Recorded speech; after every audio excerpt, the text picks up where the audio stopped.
இனியால் என் பொண்ணோட ஃபீஸ் மட்டுமே 52,000 ரூபாய். நீங்கள் நாளைக்கு படிக்க வைப்பீங்களா? அப்போ தெரியும். நான் வந்து மிடில் கிளாஸ், நம்ம மிடில் கிளாஸ் படிக்கிற பசங்களோட ஸ்கூல் தான். யூகேஜி படிக்கிறா. வருஷத்துக்கு 52,000 ரூபாய். இந்த 52,000 ரூபாய் ஃபீஸ் எனக்கு கட்டுறதுக்கு வைக்க கிடையாது. அன்னைக்கு வீட்டில் ஒரு பெரிய ஒரு இது ஒன்று போச்சு, வாக்குவாதம் ஒன்று போச்சு.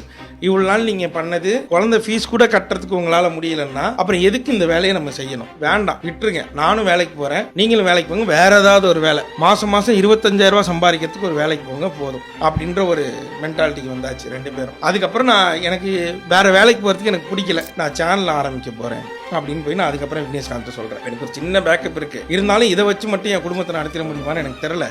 எனக்கு நான் இப்போ ஏதாவது ஒன்று பண்ணியே ஆகணும். எனக்கு ஃபினான்ஷியல் நான் ரொம்ப பின்னால் இருக்கேன். நானும் உங்கள் கூட சேர்ந்து தான் இந்த பயணத்தை ஸ்டார்ட் பண்ணேன். இன்னைக்கு என்னோட ஸ்டேட்டஸ்ன்றது இன்னும் அப்படியே தான் இருக்கு. நான் இன்னும் பெருசாக வளரல, ஃபினான்ஷியலாகவும் சரி இதுவாகவும் சரி. அதுக்கப்புறம் அந்த சேனலை ஆரம்பிக்கணுன்றது அப்போ வந்து ஐடியா தான். ஸோ அப்போ வந்து நம்ம தனியாக ஒன்று ஆரம்பித்தோம், அப்படியே அது போச்சு.